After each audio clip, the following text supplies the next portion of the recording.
little less tall it should be. Make it little shorter. Yeah. If you want, you can angle it, but make it little shorter. Dikh raha?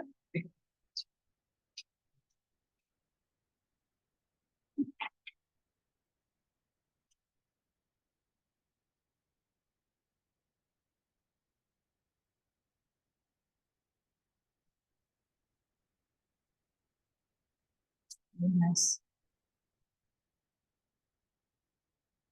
Nice to see you all here. After the revered Swamiji has set us on a very wonderful course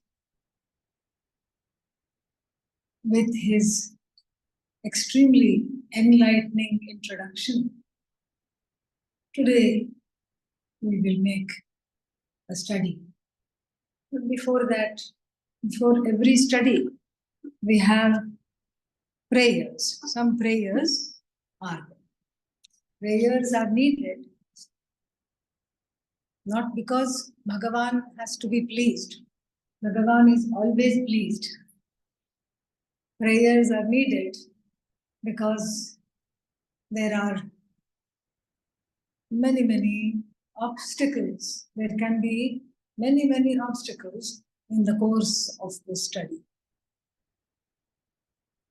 So we want a very focused approach.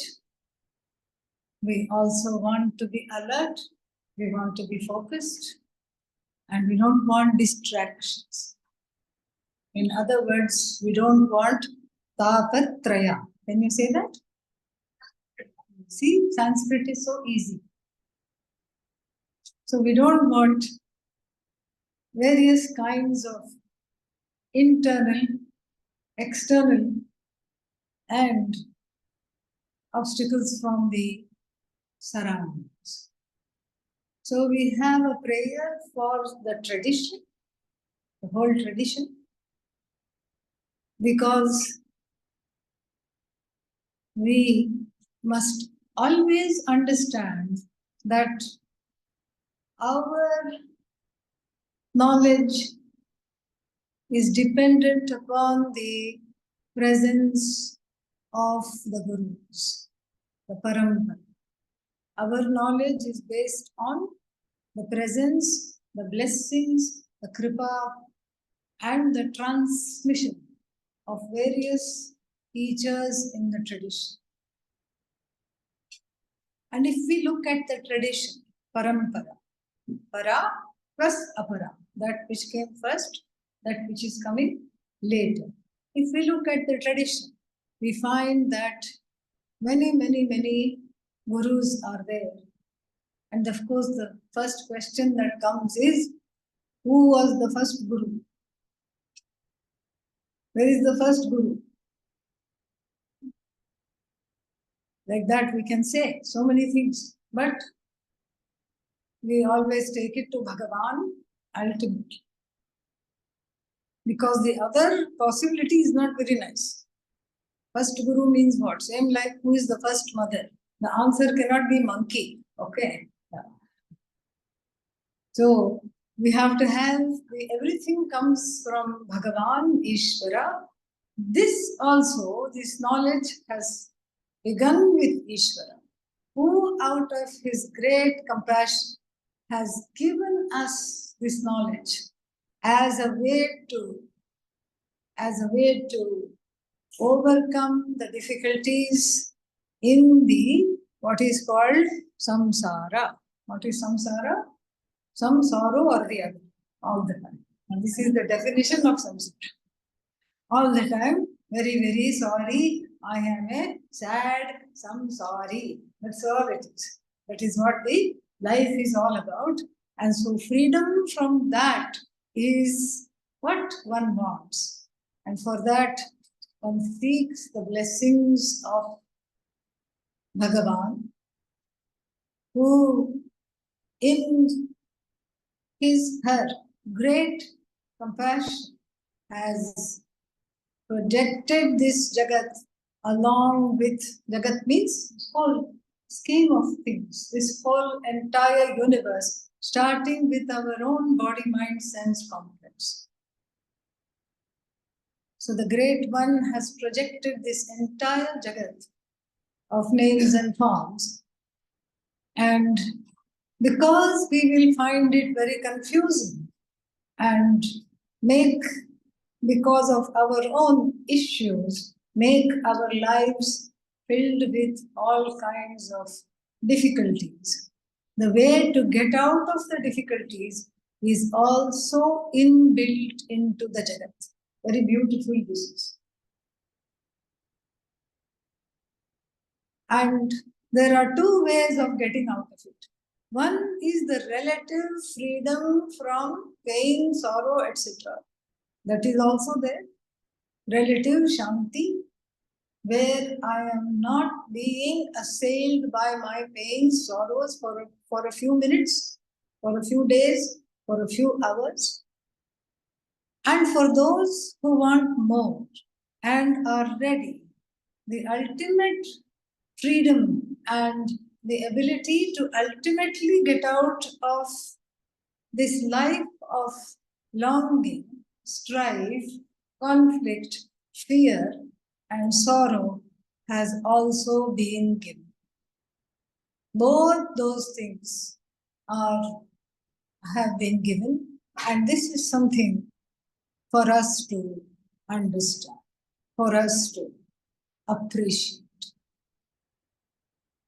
So we offer the prayers to Bhagavan in the form of Sadashiva, the one who is always auspicious, as opposed to us. Sometimes auspicious, sometimes benign, sometimes not.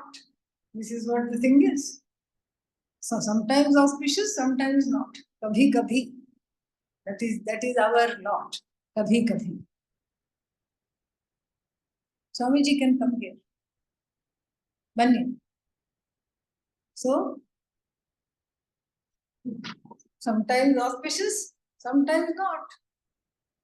Morning goes well, and then by afternoon, Ashubha. Shubha, Ashubha, Shubha, Ashubha.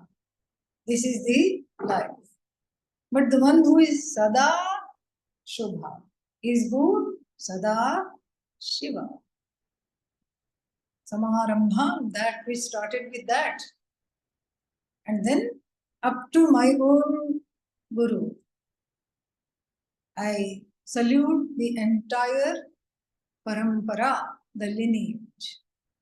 Then what is the link between Lord Shiva, the one who is always auspicious? Shiva means, don't think Shiva, in meditation, etc. This is the understanding of that which is the auspicious source of this knowledge.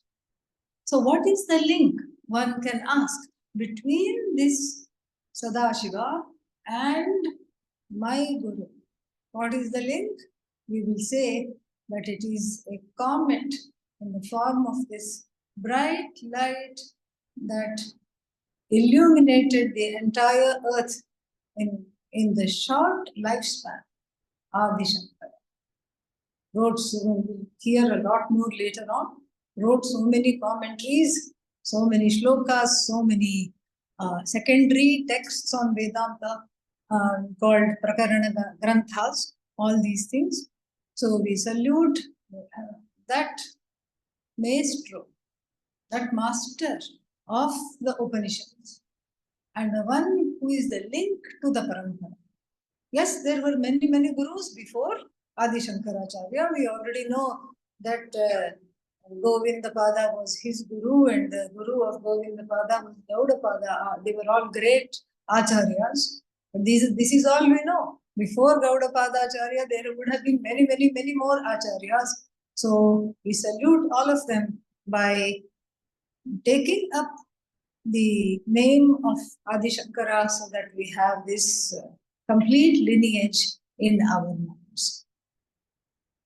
So I salute the entire Guru Parampara. That is the first prayer. And that is, we'll chant that. We'll chant. Om Sadashiva Samarambha Shankaracharya Madhyama Asmadacharya Paryantam Vande Guru Paramparam. That is the first prayer we will be saying. And then we have one more prayer for Pujya Swamiji, and we will be chanting that next. His name was Swami Dayananda. Dayakaraha Tam, the one who is who is always engaged in actions that are compassionate. Dayakaraha, the one who is the agent of compassion, and who is the very embodiment, the murti of compassion itself. Dayakaraha Tam, Dayakaram. Dantaha, Dantam, Dantaha means the one whose responses to the universe and people is very deliberate, restrained, disciplined in a very appropriate way.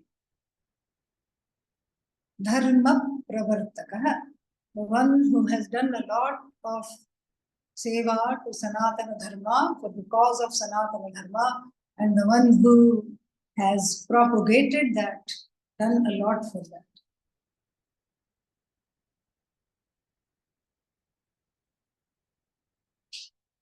Dayananda, the one who is compassion, and the dynamic form of compassion is Ananda, whose name itself was Dayananda. This is the last line, Dayananda. Pranamami, yeah. Pranamami, I salute with all my heart. Vacha, Shirasa, Manasa. And who is this Dayananda? Madacharya, my answer. Who is Param? Who is the ultimate for me? And who is Vara, who is the most Shrestha, the most exalted Acharya. This is the second prayer. Dayakaram, Dayakaram, Dantam Dharma Pravartakam. See, Dharma and Pravartaka, Dharma, Akaranta, and Pra is a conjunct consonant. So when they come together, there is a doubling, a subtle doubling. So, Dantam Dharma Pravartakam Pranamami Dayanandam Madacharya Paramparam. That is the second prayer. The third prayer is the Shanti Mantra from the Krishna Yajurveda, with which we begin the classes, and then we end the classes with a prayer from the Shukla Yajurveda. Om Sahana Bhavatu Sahanau Bhunaktu Sahaviryam Karavahai Tejasvina Vadhitamastu Ma Vidvishavahai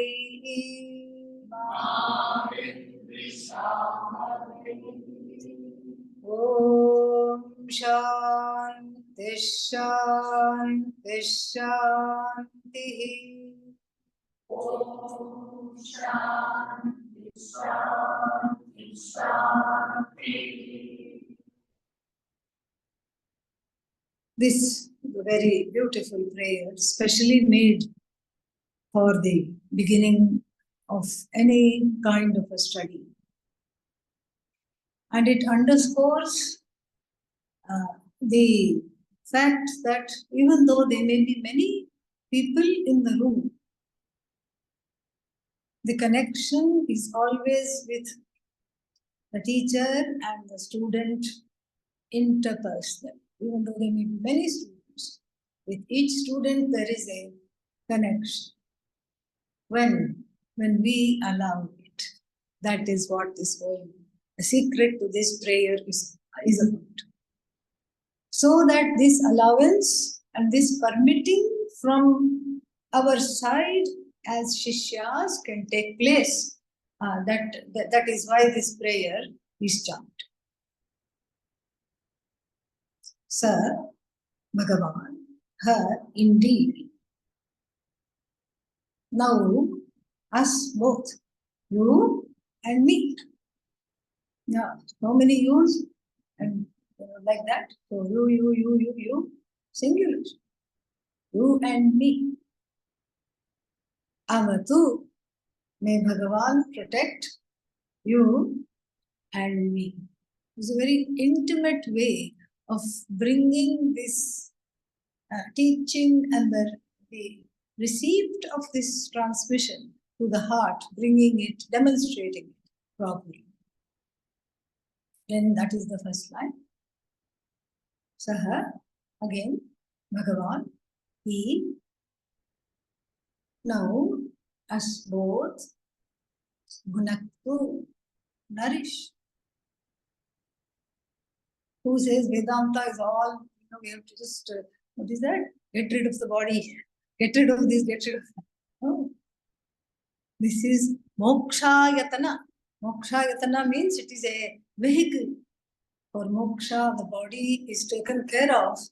Well, in fact, all the Shanti mantras talk about the body. Sthiraihi angaihi tushtuvam saha tanubhihi. All these things, there are so many, all the mantras talk about bhadram karnebhihi shriyam devaha bhadram pashyema. Like this, may we see that which is auspicious, may we hear that which is auspicious. May our bodies and limbs grow strong. Apyayantu mamandani. Every Shanti mantra talks about the importance of the body as a vehicle for moksha. So here also, we want the body of the teacher, the mind of the teacher, etc., to be functioning well. Why? Because this knowledge is guru-centric, teacher-centric. So we want the teacher to be doing well, and I want myself also to be doing well. Because if one day I'm having back pain, one day front pain, one day side pain, then I not only have a pain in the neck, I become a pain in the neck. And so, therefore, to ward off these things, this line is a beautiful line. And then third line also starts with Saha, but here it is Saha, not Saha and Ha, but Saha means together. Saha, together, us both, maybe, maybe achieve wonderful things. Viryam karavavahai. What wonderful thing to achieve? The best thing to achieve is that the knowledge comes through and then it is caught. It is caught. I have opened the heart to receive the knowledge. That itself is a very brilliant thing. It's a huge, big thing. Without that, we cannot have anything else. That itself is a wonderful thing. There is a certain satisfaction. There is a certain feeling of hita, a comfort, knowing that samsara, some sorrow or the other, has been dropped. That is a wonderful thing. And also, perhaps the teacher and the student can go on to do brilliant things like write works and commentaries of each other's works, which was done in the past. So many times we find. And we find the student writing the commentary on the teacher's works, verse, and less commonly vice versa also is their examples. And we won't go into all that now. Let us be with this itself, the prayer itself. Tejasvinau adhitam astu. May our studies be brilliant. May Medha Devi preside over the teaching situation. Who is this Medha Devi? Where is she? Medha Devi is the goddess which is a presiding deity, goddess of intelligence. And she is thought of from several standpoints. The one who is in the form of Grahana Shakti. When the teacher talks, I have to absorb. I have to be able to absorb. I have to understand. So that is a very important thing. I have to understand what is being taught. And the second thing is retention Shakti. The Shakti, many times what happens is, in the class, everything is crystal clear. Everything just shines. Yes, Tattvamasi got it. Yay! I'm enlightened. Then what happens? Go outside the room where the chappals are. Chappals means footwear. So as I'm putting on the footwear, I'm just lightened. That's all, not enlightened. Lightened of whatever I had, knowledge I had. So in the class, it seemed very clear. But somehow that retention is not there, or it is a muscle that has to be built up. Like when you go to the gym, you know what happens? One day you go and then you say, where is my, biceps, where is my deltoid, where is all this tricep? Nothing will be there. Oh, but I worked out for half an hour. Not enough. Oh, maybe next day. Next day, what happens? Nothing. In fact, next day you don't go at all because you have that delayed onset, something it's called, DOMS. Delayed onset pain is there. So you stay at home. Okay. Third day you go, fourth day you go, fifth day you go. After 1 month of lagatar, bar, working out, one tiny muscle will come. And the next week you get the flu and then it goes away immediately. In 3 days it goes away. Okay. So therefore, this retention Shakti is kind of like that. You have to stay with it without feeling hopeless, and she, Medha Devi, alone can give us the hope. She can cheer us and root for us and make us have that forbearance with which we can understand, with which we can have the happiness of then knowing, yes, I'm getting it, I'm really understanding it. So this ability to, the Grahana Shakti is divided into 2 parts. One is to understand what is said, and the other one is to retain. Then the third component of Medha Shakti is able to be sharing what one has taught, what one has been taught, and then that too with others. Tat kathanam, tat chintanam, parasparam tat avabodhanam. So, the ability to share, the ability to tell a few other people, and to not feel disheartened when they run away as soon as they see you coming. That also can happen, especially when you go home after the 6-month course. So this is, Tejasvi, may the studies be brilliant. May the studies be presided over by Bhagavati, Medha Shakti, Medha Devi. The whole prayer, Medha Suktam is there. Adhitam means studies. Astu, may it be. This is a prayer and an affirmation. Because sometimes, the affirmation itself becomes a prayer. So accustomed we are to thinking, this will not happen. You know, 1 minute, yes, I think I can do it. I don't think I can do this. So, but here, the mantra is saying, Astu, Astu, imperative. Yes, it will be. It is. It has got to be. Then the heart also lifts up very nicely. It's just one is ready then. Then perhaps comes the most intriguing line. Ma vidvishavahai. Maybe not. The literal translation is maybe not detest one another, hate one another. How is that possible? Tell me.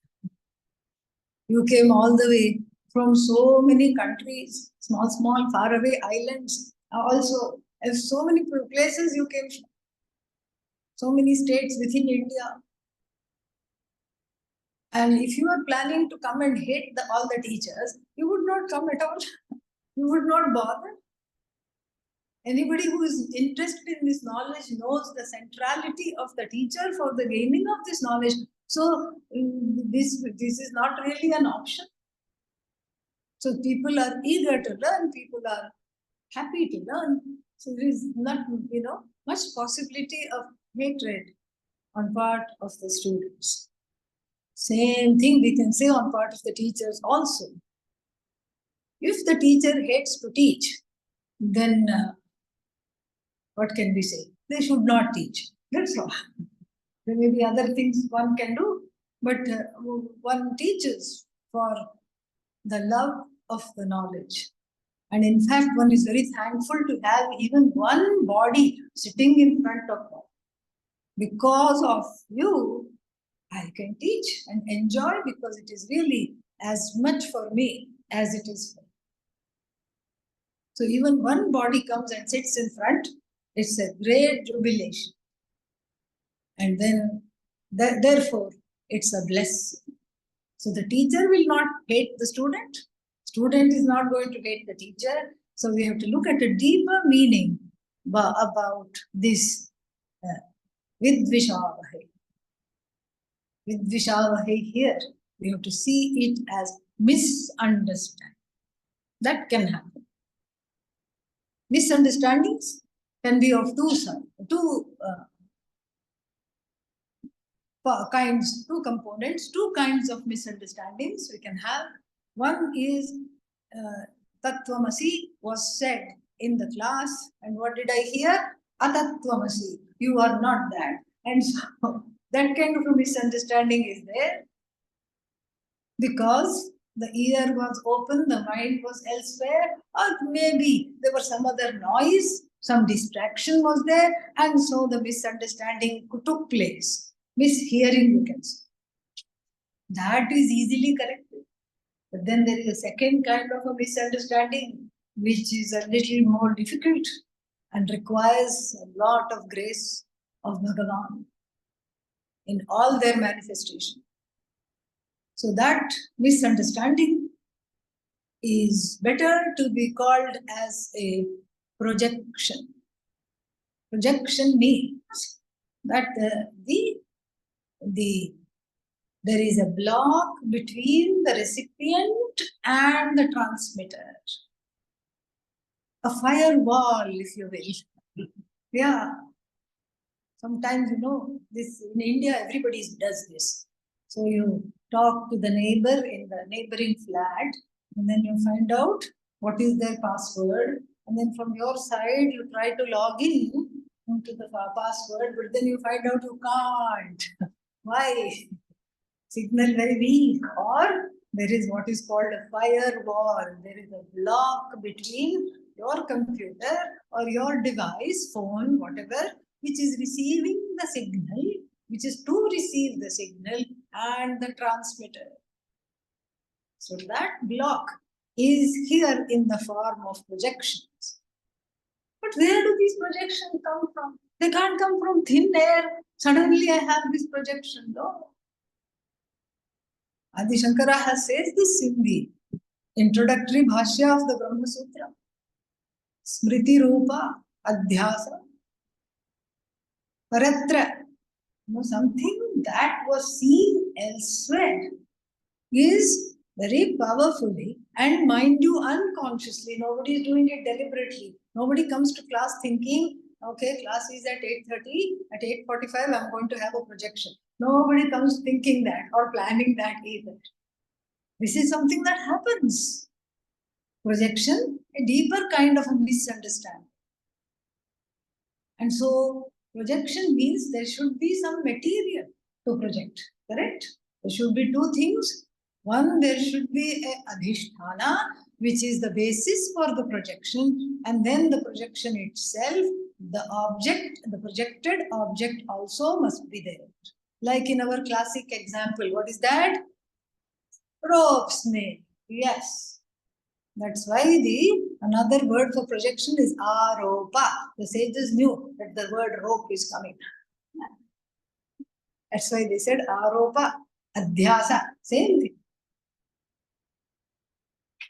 So, for the projection to take place, the rope must be there, and the rope must not be clearly seen.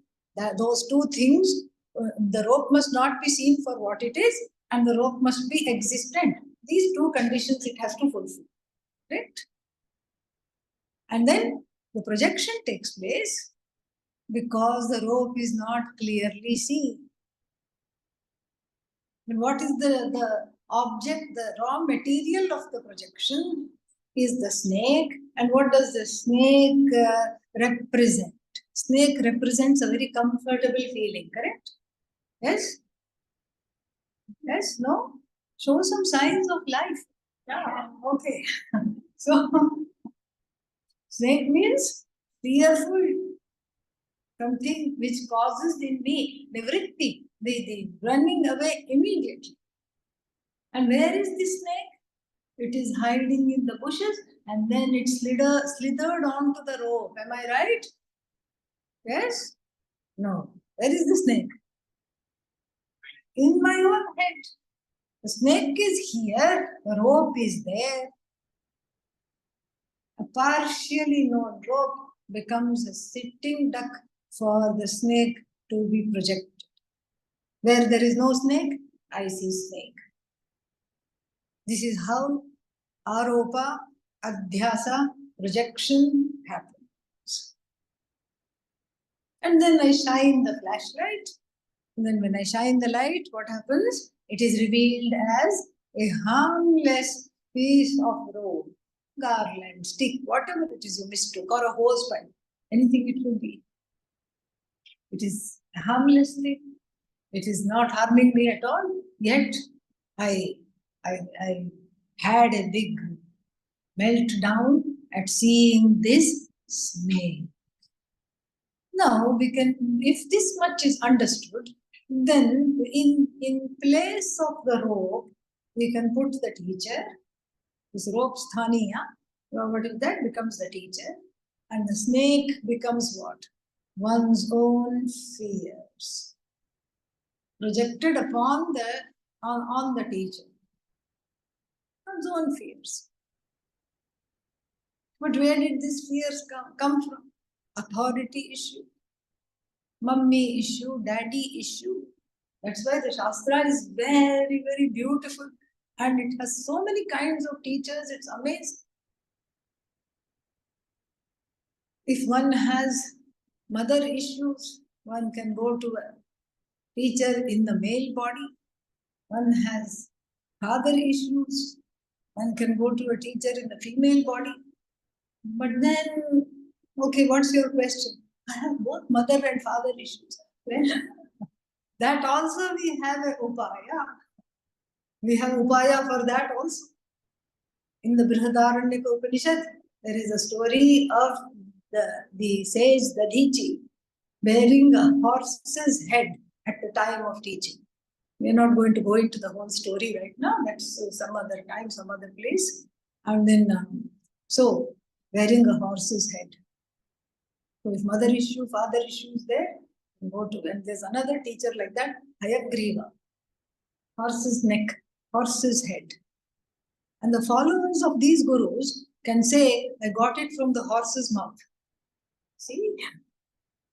So, like this, there is all kinds of teachers out there. Because the Shastra has to be known, and these issues must be resolved. And the best form of resolution is to put this in front of the altar of surrender, which is Bhagavan.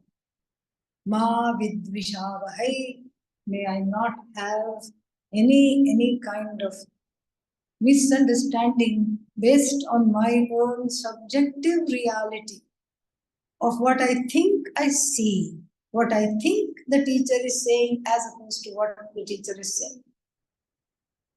This is a projection. This is the last line, and then it ends with Om Shanti Shanti Shanti 3 times. I went to the Parliament of World Religion once, a big mela of different speakers, and there I was on a panel with somebody who said Shanti is repeated 3 times because unlike now, the Vedic people had a lot of leisure. That's not the reason. That is not at all the reason. Okay. Life is full of Ashanti, and this sources of Ashanti, Ashanti means opposite of Shanti. The sources of disturbance are put into 3, divided into 3. Adi Bhautika, Adi Daivika, Adhyatmika. Adi Daivika will take first, so-called acts of God. Suddenly there is an earthquake. Suddenly there is a flash flood in the middle of the class. The class has to be suspended. Something happens. God forbid. This is Adi Daivika. Devam Adhikritya Tishtati, centered on God. Then we have Adi Bhautika. Okay, no blood, nothing. Everything is okay. I'm comfortable. Room is nice, seat is nice. Everything is wonderful. But what? I'm wondering why this fellow sitting next to me is coming to the ashram. That's why I can't listen. My whole mind is worried about why she is here, why he is here. So what if they are there? No, I know them from before. And I know all the things they have done. How will they have interest in Vedanta? They'll never study Vedanta. You know what? Whether they learn Vedanta or not, what is happening now? I am not learning Vedanta if I am having these kinds of thoughts. Adi Bhautika Ashanti. Or it could also be like, did I lock my room or not? In the orientation, it was said, room must not be ever left unlocked. I have 10,000 rupees there. What is happening? Who is taking? By the end of the class, will it be there or not? This is the 3rd kind of Ashanti, Adhyatmika. My own head is enough to bring all kinds of various obstacles that come in the way of the gain of this precious, precious, precious knowledge that has brought you here with this commitment of studying, immersing into this. And so therefore, the prayer is absolutely complete and very beautiful. Now that we have that Swarasya, we have understood the meaning, let us chant it together again. Om Sahana Bhavatu Sahanau Bhunaktu Sahaviram Karavamahai Tejasvinavadhitamastu ma vidvishavahai Om Shanti Shanti Shanti. The book that we'll take up is called Tattva Bodha. And it is attributed to Adi Shankara, like many works that are there. In the Sanatana Dharma, we don't have a sense of authorship. Knowledge, you are not the agent of knowledge. It was there, you were lucky enough to get it. And how dare we put our name on something that we really are not entitled to put our name? Doesn't belong to us. Besides, this knowledge is for the entire humanity. Somebody gave it, Guru gave it. And how did that Guru get it? His Guru gave it. How did that Guru get it? Her Guru gave it. His Guru gave it. Her Guru gave it. So really, there's nothing new. All of us who are teachers in this tradition are shameless plagiarists of our Gurus. Yes, without copyright. Totally. That's all we are. We just are copycats. So, because everything, it's a thousands and thousands of years old tradition. What is there which has not been said? So many commentaries, so many dialogues, so many contentions, so many rebuttals. And so that the enormity of the Shastra makes one very humble immediately. We see how much we do not know, how much we cannot know, how much is there that we even one lifetime, whole lifetime is not enough to completely assimilate everything. And so, therefore, the tradition is always giving the acknowledgement of the authorship to a bright light in the tradition, Adi Shankara. Or maybe the person was some kind of a Shankaracharya, a pontiff in one of the burgeoning mathas. Possible, that is also possible. So this is one more work among the many that is attributed to Adi Shankara.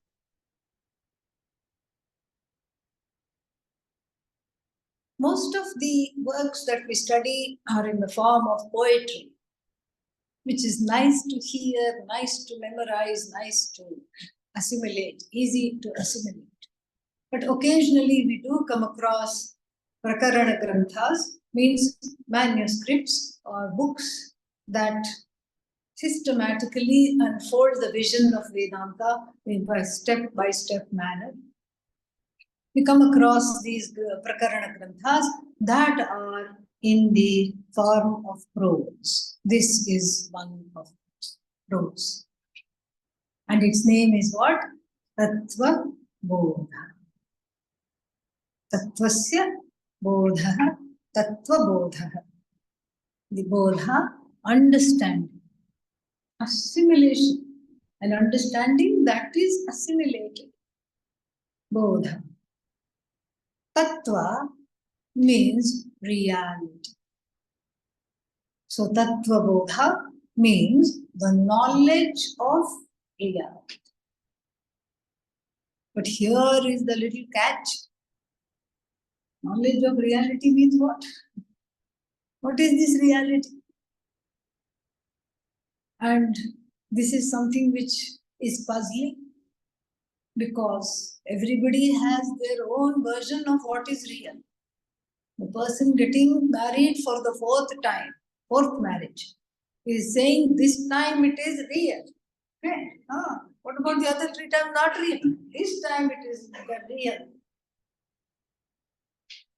And then somebody is wearing a piece of jewelry and another person admires the piece of jewelry. What do they ask? Is it real? And then, of course, we have all the capitalist marketing ploys that have appropriated the word real for themselves. Like, what is the real thing? Coca-Cola. Yes, that's the advertisement. It's the real thing, not anything else. You have Coca-Cola, you don't need Tattva Bodha. That is, that is all it is. The real thing. So, will the real, will you please stand up? I'm not sure where the real is. Is there a real?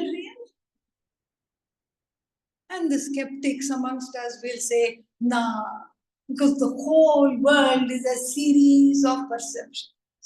You have your perception, I have my perception.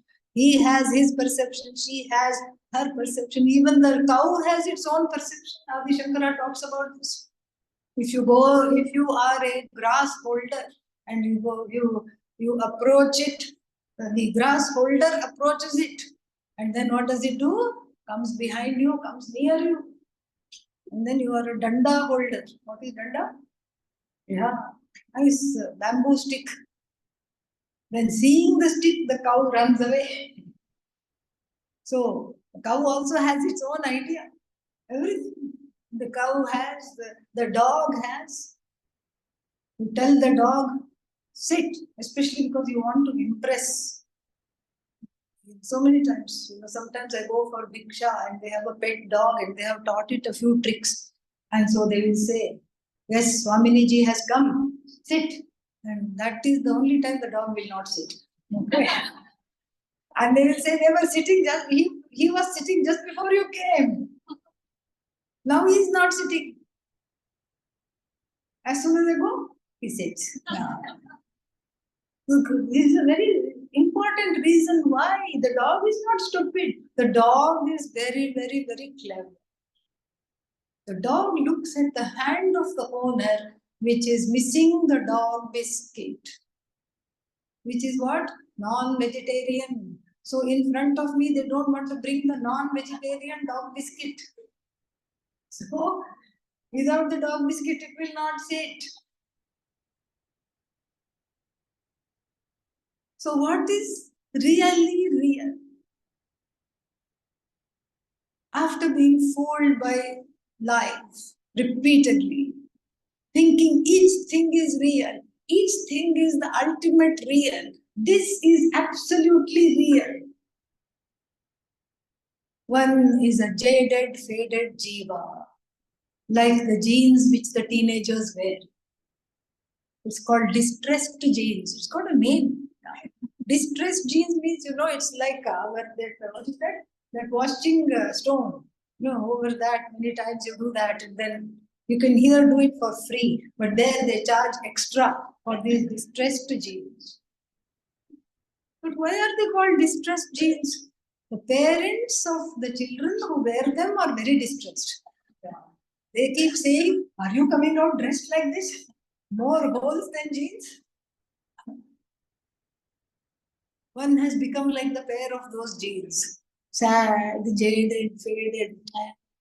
Yeah. And always, life is never happy. How are you doing?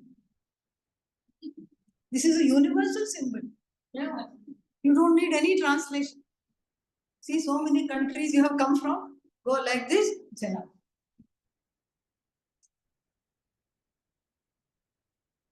How is the job? Pay is good, commute is bad.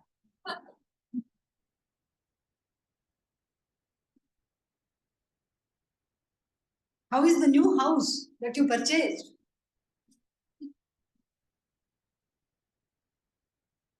Neighborhood is good, but mortgage too much, monthly payments too much. How is the marriage?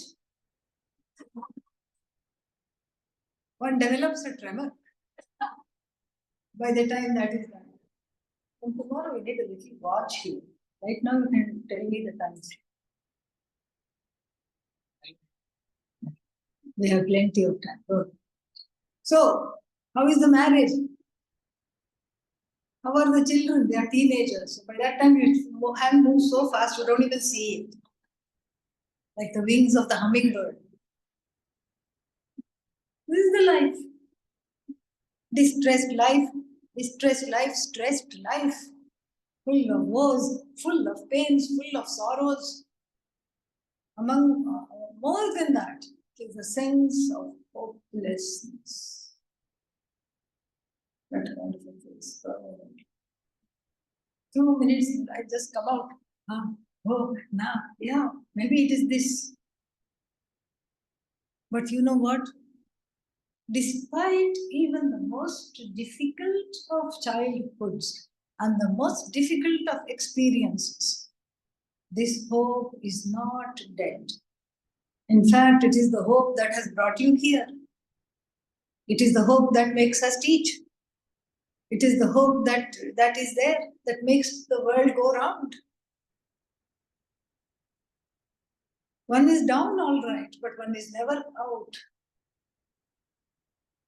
Therefore, we have the hope that this hopelessness is what? Is a interloper. Interloper means a masquerader, an imposter who does not belong. Because if we ask the question, who is hopeless? You know, who thinks hopelessness is my reality, is the reality? Nobody will raise the hands.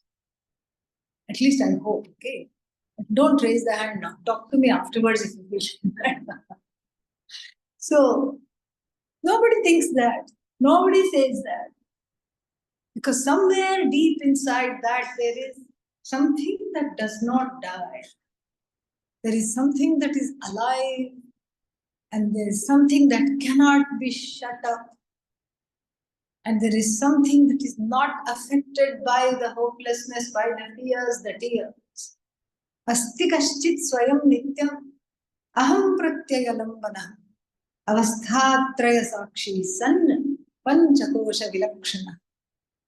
There is something which I know that it is me. It is I. It is not the one who is as though participating in the drama, which I call life. If it is not the drama, what is it? Drama. Ramante yasmin yogina. Just drop the D. That's all. From drama to Rama, very short journey. So that in which the yogis revel is called Rama. And why do we say the yogis revel in it? Because the yogis are sages, intelligent, learned, and no one can revel in something that is not an object of happiness. So therefore, this revelry is the cause for the yogis to be happy. That is what is called Rama. Where is Rama? Ayodhya temple. No, that is just an icon of Lord Rama, but where is this Rama? In the heart. That Rama is, the truth of that Rama is myself alone. This I is not the object, but the very subject of revelry. And I am aware of that. I'm aware of that even without Vedanta, one is aware of it. One sees that in one's life. At least in sleep, one is aware of that after one has woken up. Whether the sleep comes inside Vedanta class or outside Vedanta class, doesn't matter. In sleep also one is aware of that. Sleep is what? An experience of Ananda. That's why you don't want anybody to wake you up. And sleep is an expression of Ananda, happiness, opposite of hopelessness, opposite of this jaded, faded feeling. And as soon as I awaken and stretch, the sorrow also stretches with me and demands a cup of coffee. And so it appears. That's how it appears, actually. But really speaking, even in the waking moments, there is sometimes we laugh. Pujya Swamiji would say, I can make people laugh without a joke. I can make people laugh. We're all very eager. How is he going to make people laugh without a joke? Let's hear. Then he would tell the joke. What is the joke? The joke was more of a story.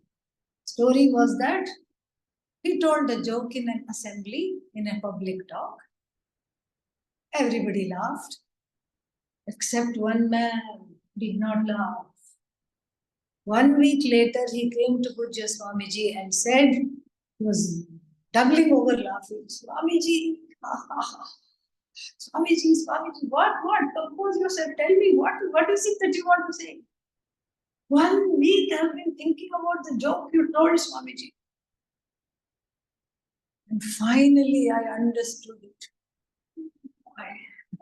That's why I'm laughing like anything. I was standing under the shower and I just got it, Swamiji. I'm laughing. And then Swamiji asked, what did you understand? And then after he told what he understood, Swamiji laughed. See, we still to this day, we do not know what that joke is. Even without a joke, 3 laughters. The original assembly laughed, and then this man laughed after 1 week, and then Swamiji laughed at the end when he heard that what he had understood. 3 laughters without, and now actually 4, because now we all laughed. 4 laughters without what? Without even knowing what the joke is. What happens when we laugh? All the fears, tears, everything is put away. There is a sense of homecoming. I feel at home with myself, and when I feel at home with myself, I feel generous and compassionate towards everybody. Even the annoying neighbor sitting in the class, even the person in the back, in the front, whoever it is. I have audarya, kind of a greatness and exaltedness, an accommodation, compassion. And this is exactly what I want to be. This is exactly what I want to be. And in fact, what I want to be is what I already am, thank God, really. Because if what I want to be is not what I am, then all the Swamis would be out of a job. Yes. We would be unemployed, because what's the point of teaching something if it is not really, if this tattva, this reality of oneself, completely unencumbered by sorrow, fear, strife, conflict, etc., is not myself. I can never become anything that is not myself. And what I am, I cannot unbecome what I am. Swabhavasya na nivrittihi. So I cannot unbecome what I am. I cannot become something that I am not. So thank God we have to say that what I want to be is what I already am. What I want to be is what I already am. What I am is called Tattva. The word Tattva is formed by the word Tat and the suffix Tvam, which makes it into an abstract noun. The word Tat means that. That in an abstract noun in English would be ness. Thatness. Is that a word? Now it is. Okay. Thatness. But why does the reality, whatever this reality is, in the sense of what I want to be, which I am, but I do not know yet, why does this reality go by the word that? Because the Upanishad goes along with our own ajnanam. Goes along with our own ajnanam. She is Hitakarini. She is the source of comfort. Like 1,000 functional mothers, loving mothers. She wants what is best for us, Mother Shruti. And so to make us understand, just like when the child is walking, the mother will also bend and walk along with the child. Just like that, she also comes down to our level because we are always thinking that this reality is away from us. Tattva, somewhere. Out there, somewhere it is, this Tattva, and then this Tat has to be somehow got. Like so many things we get from the market, this Tat also is for sale or has to be somehow got. This is the feeling. So Tat is a pronoun for things far away. That door, that window, that Ganga, something that is far away. This book, this table, this mic, something that is near. But since this knowledge doesn't seem to me to be near, therefore it is that. What is this that? The source of everything. The master key of the universe. Yena vijnanena sarvam vijnatam iva bhavati. Kasminnu bhagavo vijnate sati sarvamidam vijnatam syat. All the Upanishads start with this question. I want to know that. Again, here we use the word that. See, I want to know that. Knowing which, I know everything. Knowing which, I know everything. This is the search for the absolute or the ultimate reality. Knowing which, there is nothing more to know. That is what is called Tattva. That which makes a thing what it is. That because of which a thing is what it is. What is this? Thought. So then when I say this is Ayam Ghataha, this is pot. So I say this is pot. But then the reality is something else. Those who've had some exposure to Vedanta will say what? Very good. This is not pot, this is clay. So you see the reality has shifted. So this, and then it will shift even further. First we look at the cause of the pot, which is what? Clay. Then the clay, is clay causeless?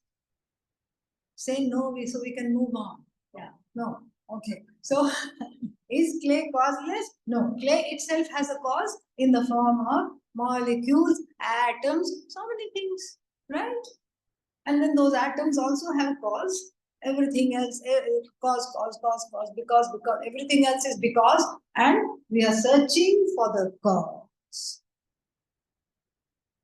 That search for the cause, is this that cause? Ultimately, even that causality is dropped, but let's not go there right now. Let's stick with this cause.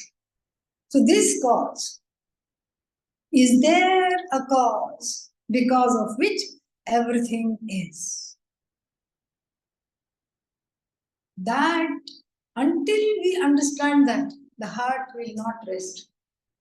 Whether you are from Antarctica or whether you are from Russia or whether you are from whichever country you are, the heart will not rest. It will drive one mad, life after life after life, because this is the only quest there is. There is no other quest. Everything else is a request, that's all, pun intended. There is no other quest. This is what I want to be one with everything. I cannot stand separation, I want to be one with the cause. If this is not understood, The quest becomes Bahushakha.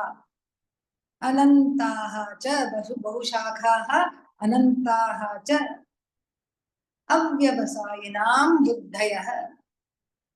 Avyavasayinam means the people who are unable to come to this determination that this is really what is the seeking in the life, and this is exactly what I need to be doing, and this is what I need to know, the truth of myself. Not that which separates me from everything and everybody. So that the whole universe is divided into Jiva, Jagat, Ishvara, world, human being and God.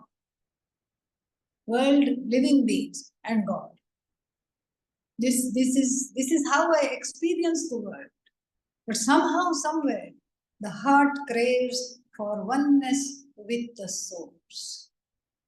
If this is understood, one makes one's way into an ashram. If this is not understood, then one can end up in various dead-end pursuits. Dead end means like a road. You go there, you turn with a lot of hope. Maybe it's a shortcut. Never ask for directions in India. Okay, yeah. People are obligingly wrong.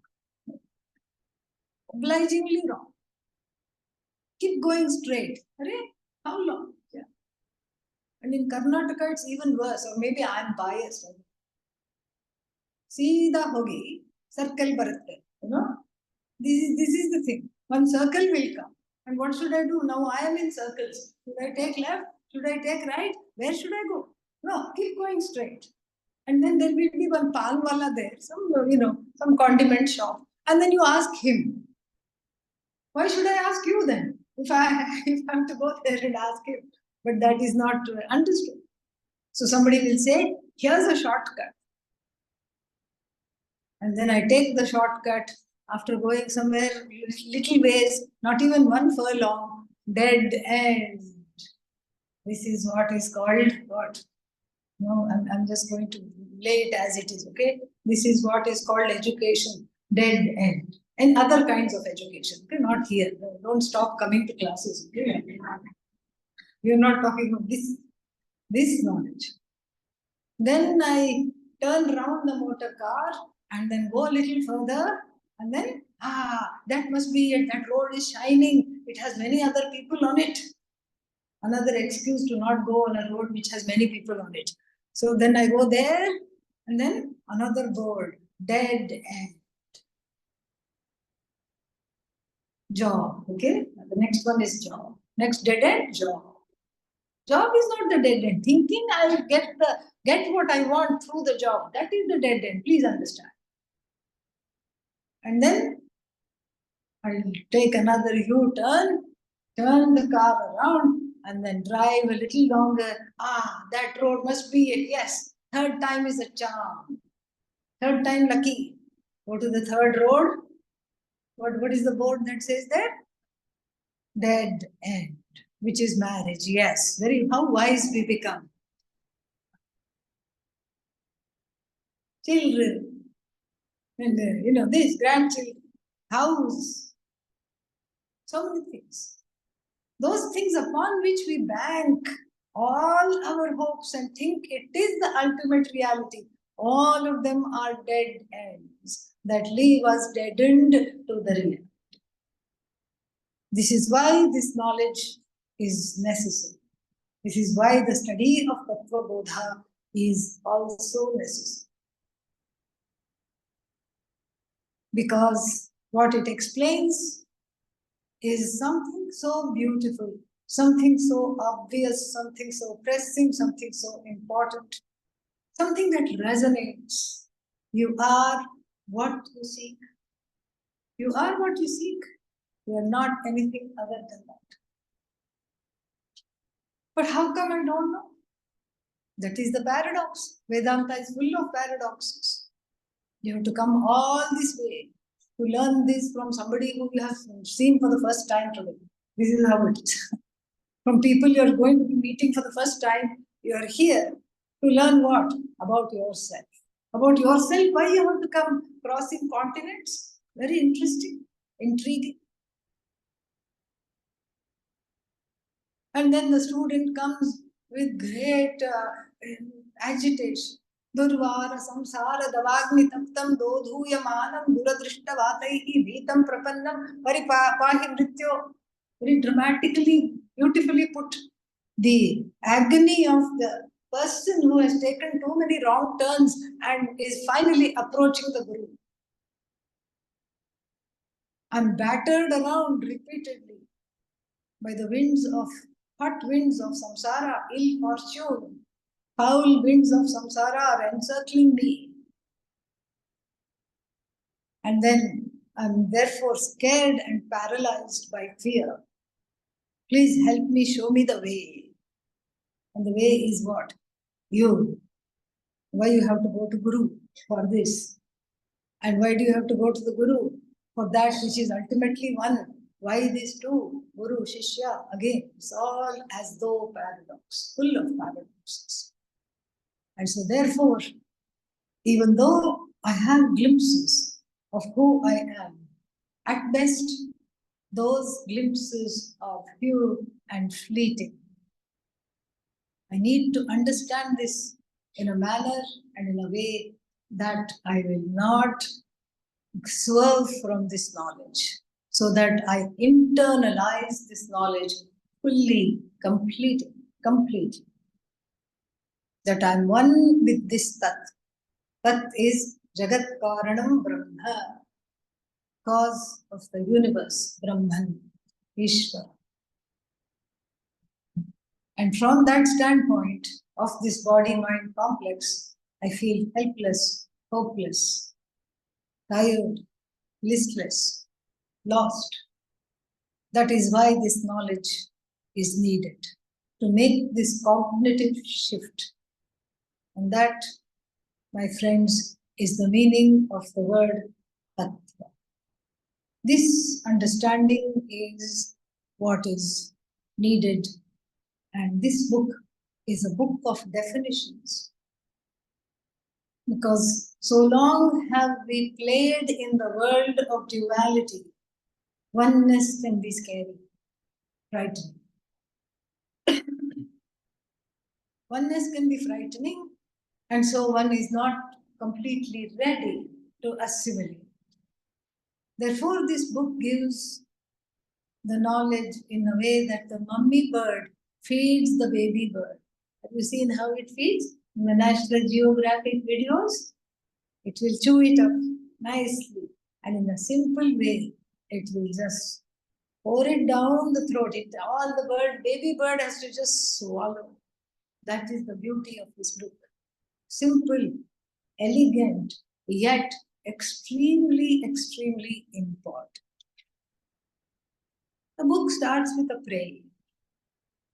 And the prayer is a custom. It's a customary prayer, in the sense that it is a custom to write a prayer before the book or any work is written. The same reason why we pray before class is the same reason why the authors write the prayer before the work. Because at the very least, it should be completed. It should not be like Beethoven's what? Unfinished symphony. It should be completed. It should not be unfinished. The author must not die away. Therefore, the prayer, let it come to a completion. And then it should be read.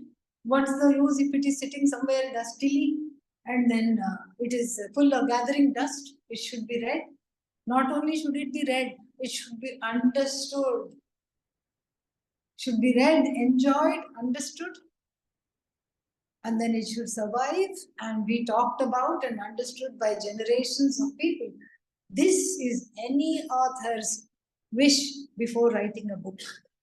And so for that reason, there is prayer. In fact, one need not pray, but this is the custom. And the prayer can be either overt or covert. In this book, we have an overt prayer.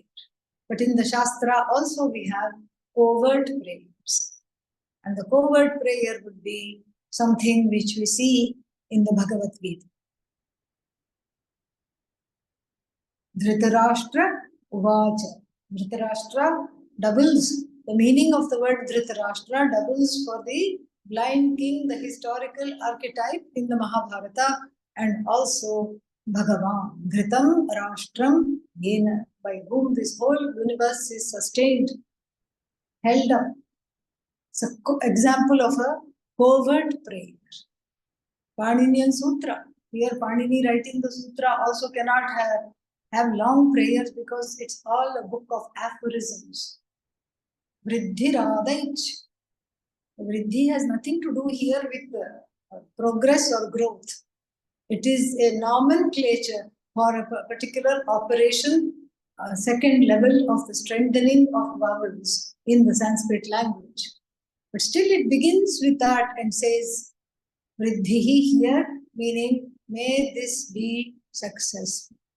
May this be blessed. May this be well read. And can you believe it is the only form of Sanskrit grammar among the 9 that has survived, thanks to this prayer. So beautiful. And so here we have an overt prayer. And we will chant that, and then you will do it. Vasudevendra Yogindram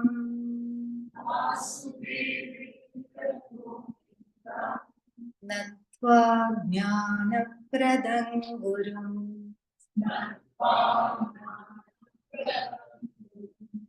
Mumukshunam Hitarthaya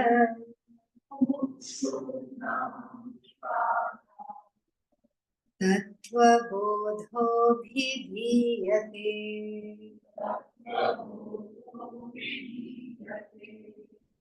Look into this tomorrow. Om Purnamadav Purnamidam Purnat Purnamudachyate Purnasya Purnamadaya Purnamevavashishyate. Om Shanti Shanti Shanti. Hari Om Shri Gurubhyo Namaha. Hari Om.